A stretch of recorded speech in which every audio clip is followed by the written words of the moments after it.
Assalamualaikum warahmatullahi wabarakatuh. Kita akan berbincang-bincang sedikit teman-teman semuanya dengan pakar herbal. Beliau adalah Bapak Dr. Kintoko, seorang apoteker yang sudah berpraktek herbal dan juga menjadi pembicara di berbagai acara. Nah, seperti apa sih sebenarnya praktek beliau ini, dan apakah praktek beliau ini bisa menjadi contoh untuk kita juga berpraktek seperti beliau? Assalamualaikum Pak. Waalaikumsalam. Pak Ustadz. Alhamdulillah. Iya Pak Kintoko ya, selama ini kan udah praktek ya Pak ya. Nah, dari praktek-praktek itu Pak Kintoko kan melihat pasien-pasien yang ditangani itu apakah mengalami satu perkembangan yang cukup berarti Pak? Ya, herbal ini kan sesungguhnya adalah bagian dari salah satu modalitas terapi. Kalau kita bisa membuat satu ramuan atau formula yang sinergis, sesungguhnya dia mempunyai banyak manfaat, diantaranya meningkatkan aktivitas atau khasiatnya dan juga mengurangi efek sampingnya. Nah, pengalaman saya selama kurang lebih sekitar 8 tahun ya, itu mendapatkan cukup banyak kasus-kasus yang belum tuntas di Western medicine ya, atau konvensional ya, kemudian mereka mencari ikhtiar dengan obat-obat herbal atau obat-obat tradisional, dan sebagian besar mengalami penyembuhan yang tuntas ya. Namun juga ada beberapa yang masih belum menunjukkan perkembangan yang signifikan, terutama disebabkan oleh faktor diantaranya adalah nutrisinya itu kurang bagus. Jadi makanannya itu ternyata kurang bagus. Kemudian faktor pikiran atau stres itu juga perlu kita perhatikan pada saat kita menterapi. Dan yang ketiga itu ya kepatuhan. Kadang pasiennya itu tidak patuh untuk mengkonsumsi obat tersebut. Seperti itu. Ya.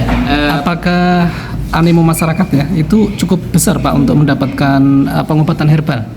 Ya, menurut saya karena pendekatan yang kita lakukan itu adalah healing by consulting ya, jadi lebih dulu kita melakukan konsultasi atau kita biasa lakukan seperti anamnesis begitu ya, sehingga banyak masyarakat yang lebih menginginkan yang pola seperti ini dibandingkan hanya tinggal beli produknya dan tidak ada hubungan emosional gitu ya. Jadi yang menarik dari praktek herbal ini adalah adanya bonding antara kita dengan pasien-pasien kita, dan ini bisa dilihat dari terjadinya misalkan repeat order ya, pasien itu membeli kembali atau melakukan pembelian kembali. Yang kedua, terjadi viral marketing, pasien yang mengalami perbaikan dia akan bercerita kepada yang lain.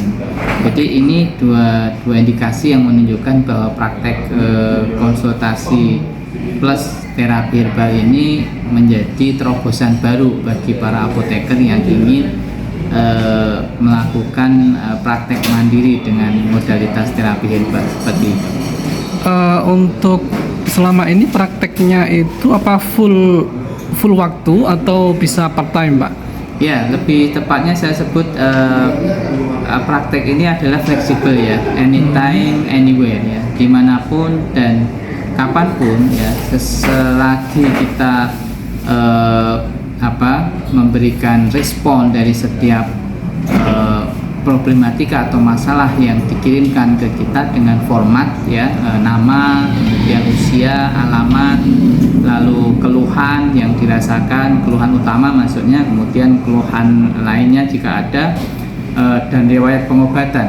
Kadang juga pasien itu mengirimkan data klinis, andainya dia pernah melakukan uji lab misalkan. Itu sangat membantu kita untuk memberikan terapi yang tepat, terutama dengan penggunaan herbal seperti itu. Kira-kira tingkat kepuasannya itu berapa persen Pak Kintoko? Kalau kepuasan dalam arti aspek kesembuhan bisa dikatakan 90%. Jadi ada yang 10% yang belum tuntas gitu kan, dengan faktor-faktor tadi psikis ya, kemudian kepatuhan dan juga aspek faktor yang berkaitan dengan nutrisinya yang kurang bagus itu, dan 90% mengalami perkembangan yang baik seperti itu. Masya Allah, ya. Dan itu bisa dilakukan secara online ya Pak ya? Betul. Jadi kita bisa menggunakan seluruh teknologi yang bisa kita manfaatkan seperti Google Meet ya, kemudian Zoom dan seterusnya ya. Jadi teknologi-teknologi itu sangat membantu kita untuk melakukan konsultasi jarak jauh gitu. Kalau sekarang itu rata-rata 1 bulan ada berapa pasien Pak? Kalau sehari saya bisa sekitar 20 ya, padahal itu maksudnya nggak full waktu ya, itu kan masih harus ngajar, harus ngisi acara macam-macam ya. Tapi kan memang waktunya fleksibel ya. Jadi kita untuk memberikan layanan konsultasi itu fleksibel. Bisa lewat WA, bisa ya. Oh, Masya Allah. Kemudian itu produknya dikirim gitu ya?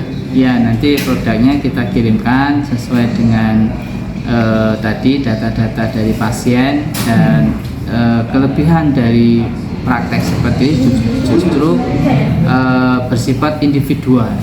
Jadi lebih ada hubungan ini ya, ada hubungan batin ya. Ya, dan untuk satu pasien dengan pasien yang lain kan mungkin ramuannya tidak sama gitu. Karena kondisi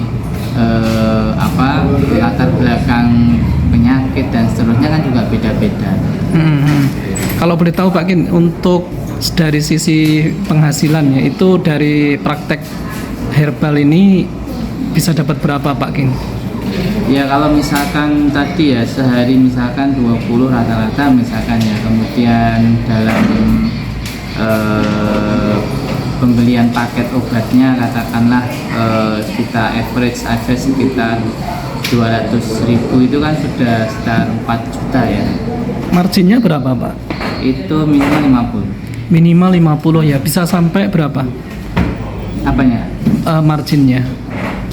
Minimal 50%. Kalau sampai berapanya itu sangat tergantung dari jenis penyakit. Kalau misalnya untuk kanker itu kan marginnya bisa tinggi.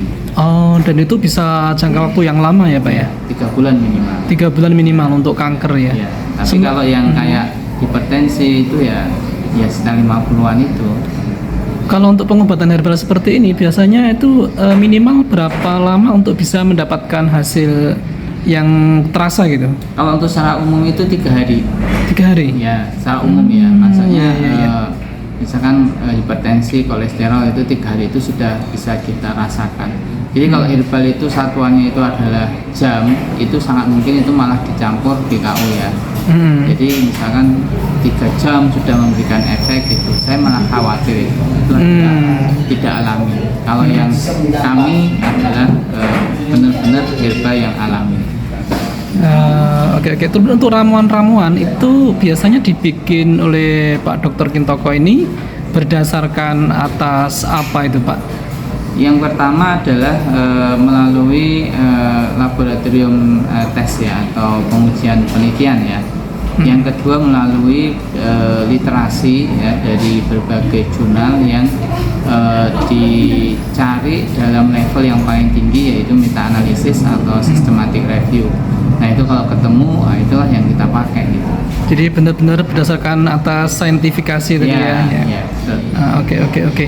Apakah kira-kira bisa dilakukan oleh apoteker-apoteker yang lain, Pak? Oh, sangat bisa, karena mereka mendapatkan basic ilmu fitoterapi, misalkan obat tradisional di bangku kuliah S1 ataupun di profesi. Jadi mereka tinggal merecall ya ingatan-ingatan mereka dulu waktu kuliah dan seterusnya, itu akan lebih cepat pembelajarannya seperti itu. Oke, untuk apoteker herbal praktek mandiri AHPM ini apakah bisa dilakukan misalnya di apotek, di rumah gitu? Ya, secara prinsip itu dimanapun ya, anywhere, anytime. Jadi kapanpun, dimanapun dan kapanpun ya, selagi kita punya waktu untuk melakukan konsultasi jarak jauh, ya lakukan itu. Karena itu sudah melekat fungsi peran kita sebagai seorang apoteker untuk melakukan konsultasi atau konseling tentang obat-obat, tidak hanya obat dokter atau obat modern, tapi juga obat-obat tradisional. Untuk prakteknya nanti, apakah bisa kombinasi, misalnya pasien ini sedang dengan pengobatan dokter, tetapi juga mereka pengen dengan herbal juga? Ya, sangat bisa. Itu yang kita sebut dengan konsep integrasi. Ya, integrasi. Jadi kadang kalau pas kondisi harus fast respon atau akut ya, harus jangka pendek, itu biasanya obat-obat dokter atau western itu yang diutamakan. Tapi untuk kasus-kasus yang perlu jangka waktu yang lama, biasanya kita merekomendasikannya adalah dengan obat herbal. Oke, kalau orang mau join di apoteker herbal praktek mandiri atau HPM ini, apakah nanti juga bisa berkonsultasi, misalnya ada kasus-kasus yang cukup sulit ya gitu, apakah bisa berkonsultasi dengan Pak Dr. Kintoko?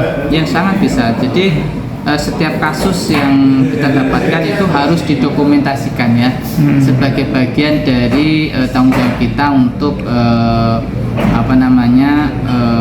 mengikuti atau mengamati proses perjalanan penyakit itu sampai kemudian yang bersangkutan mengalami kesembuhan seperti itu.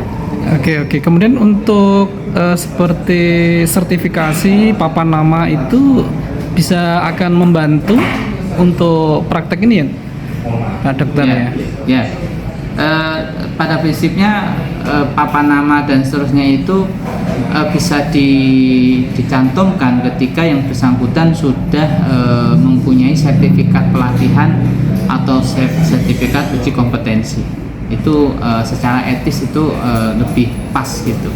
Kalau secara legalitas apakah tidak ada pelanggaran, misalnya seorang apoteker berpraktek herbal seperti itu dilindungi ya? Ya, makanya yang pertama fungsi perannya sebagai seorang apoteker itu sudah melekat dengan SIPA-nya. Namun demikian untuk kompetensi herbal itu sebaiknya apoteker itu mengantongi kualifikasi pada uji kompetensi ramuan level 6 KKNI level 6. Oke. Apakah susah nggak Pak itu untuk bisa berpraktek seperti Bapak untuk seorang apoteker, misalnya apoteker baru atau apoteker yang lama tidak berkecimpung ya dengan herbal, apakah itu tidak susah ya?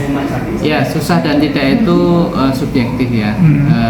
Tetapi yang pasti ini adalah tantangan, ini challenge untuk para apoteker yang masih ingin mencari tantangan-tantangan baru. Ini pas banget apoteker herbal praktek mandiri ini. Kira-kira kedepannya prospeknya seperti apa Pak? Sangat prospek karena pertama kita punya sumber daya alam yang melimpah ya, dan yang kedua tentu seiring dengan perjalanan waktu obat sintetik atau western medicine itu jika dipakai jangka panjang itu efek sampingnya akan makin besar. Beberapa waktu yang lalu saya mendapatkan satu kasus dari tetangga itu yang terjadi pendarahan pada retina di matanya akibat penggunaan pengencer darah western medicine atau obat dokter jangka panjang. Sekarang mengalami pendarahan di retina mata. Itu salah satu contoh saja. Sehingga ini akan membuka kesempatan atau peluang baru bagi para apoteker yang mau menerima tantangan menjadi apoteker herbal praktek mandiri.